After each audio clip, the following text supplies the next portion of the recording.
हम जब भी अच्छे लोगों को देखते हैं तो हमारे मन में अक्सर ये सवाल आता है कि आखिर अच्छे लोगों के साथ ही हमेशा बुरा क्यों होता है। तो दोस्तों, अगर आपके मन में भी ये सवाल आता है तो उस वीडियो को एंड तक देखना, आपको अपना जवाब मिल जाएगा। तो दोस्तों, भगवत गीता एक ऐसा ग्रंथ है जिसमें सभी मनुष्यों के सवालों के जवाब लिखे हुए हैं। तो दोस्तों, भगवत गीता में ही वर्णित एक कथा के अनुसार जब भी अर्जुन को कोई दुविधा होती थी तब वो भगवान श्री कृष्ण के पास उसके समाधान के लिए पहुंच जाते थे। ऐसे ही एक बार अर्जुन भगवान श्री कृष्ण के पास जाते और कहते हैं कि हे वासुदेव, मुझे एक दुविधा ने घेर रखा है जिसका समाधान सिर्फ आप ही बता सकते हैं। तब भगवान श्री कृष्ण कहते हैं कि हे धनंजय, अपने मन की दुविधा विस्तार से बताओ, तब मैं तुम्हें उसका हल बताऊंगा। तब अर्जुन कहते हैं कि हे नारायण, कृपया कर मुझे ये बताइए कि अच्छे लोगों के साथ हमेशा बुरा ही क्यों होता है, जबकि बुरे लोग हमेशा खुशहाल दिखते हैं। तो भगवान श्री कृष्ण मुस्कुराते हैं और कहते हैं कि हे पार्थ, मनुष्य जैसा देखता है या महसूस करता है, वास्तव में वैसा कुछ नहीं होता, बल्कि अज्ञानतावश वह सच्चाई को समझ नहीं पाता। भगवान कृष्ण की बातें सुनकर अर्जुन हैरान हो जाते हैं और कहते हैं कि हे नारायण, आप क्या कहना चाहते हैं, मैं समझ नहीं पाया। तब भगवान श्री कृष्ण कहते हैं कि मैं तुम्हें ये कथा के माध्यम से समझाता हूँ कि हर किसी को उसके कर्म का फल मिलता है। जो बुरे कर्म करते हैं उन्हें बुरा फल मिलता है और जो अच्छे कर्म करते हैं उन्हें हमेशा अच्छा ही फल मिलता है। अभी मनुष्यों पर निर्भर करता है कि वो कैसे कर्म करते हैं और उन्हें चुनते हैं। फिर भगवान श्री कृष्ण कथा बताते हुए कहते हैं कि एक नगर में दो व्यक्ति रहा करते थे। पहला व्यक्ति एक व्यापारी था जो धर्म कर्म में विश्वास रखता था।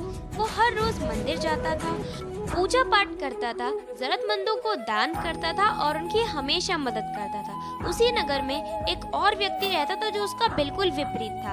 वह हर रोज मंदिर जाता तो था, लेकिन पूजा पाठ के लिए नहीं, बल्कि वहाँ की बाहर की चप्पल और पैसे चुराने के लिए। एक दिन बहुत जोर की बारिश हो रही थी, तो उस मंदिर में पुजारी के अलावा और कोई भी नहीं था।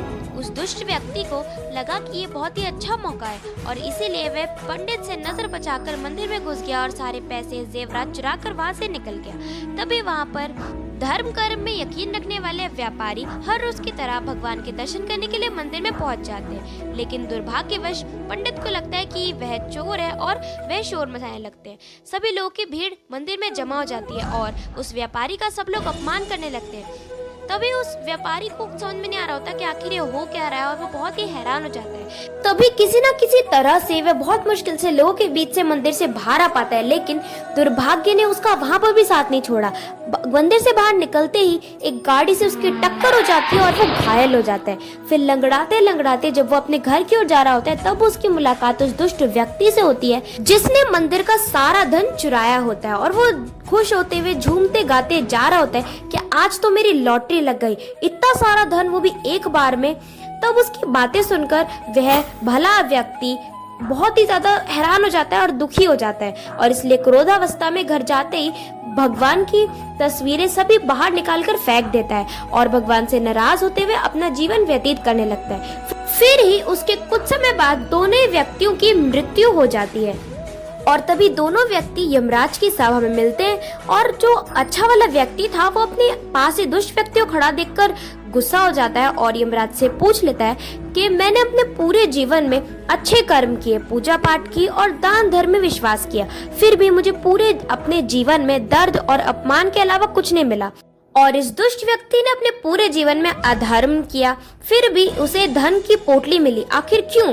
तब इस बात पर यमराज कहते हैं कि पुत्र, तुम गलत सोच रहे हो। जिस दिन तुम्हें गाड़ी से टक्कर लगी थी वास्तव में वो तुम्हारे जीवन का आखिरी दिन था, लेकिन तुम्हारे अच्छे कर्मों की वजह से वो एक छोटी सी चोट में बदल गई। और अगर तुम इस दुष्ट व्यक्ति के बारे में जानना चाहते हो तो पुत्र, इस दुष्ट व्यक्ति के भाग्य में राजयोग था, लेकिन इसके अधर्म और दुष्कर्म की वजह से वो राजयोग एक छोटी सी धन की पोटली में बदल गया। कथा सुनाने के बाद भगवान श्री कृष्ण अर्जुन से कहते हैं कि पार्थ, क्या तुम्हें अब अपने प्रश्न का उत्तर मिल गया? ऐसा सोचना कि तुम्हारे अच्छे कर्मों को भगवान नजरअंदाज कर रहे हैं ये बिल्कुल भी सत्य नहीं है, क्योंकि भगवान हमें क्या किस रूप में दे रहे हैं वो मनुष्य की समझ में नहीं आता। लेकिन अगर हम हमेशा अच्छे कर्म करते रहें तो भगवान की हमेशा हम पर कृपा बनी रहेगी। तो दोस्तों हमें इस कहानी से पता चलता है कि हमें कभी भी अपने कर्मों को नहीं बदलना चाहिए, क्योंकि हमें हर कर्म का फल इसी जीवन में मिलता है, बस हमें उसका पता नहीं चलता। इसलिए हमें अच्छे कर्म करते रहने चाहिए, क्योंकि भगवान श्री कृष्ण ने हमें ये गीता में बताया कि किसी के द्वारा किया गया कोई भी कर्म, फिर चाहे वो अच्छा हो या बुरा हो, वो कभी भी बेकार नहीं जाता। तो दोस्तों आज के लिए बस इतना ही। आई होप आपको अच्छा लगा हो, मजा आया हो, कुछ नया देखने को मिला हो। तो मिलते हैं नेक्स्ट वीडियो में, तब तक के लिए राधे राधे।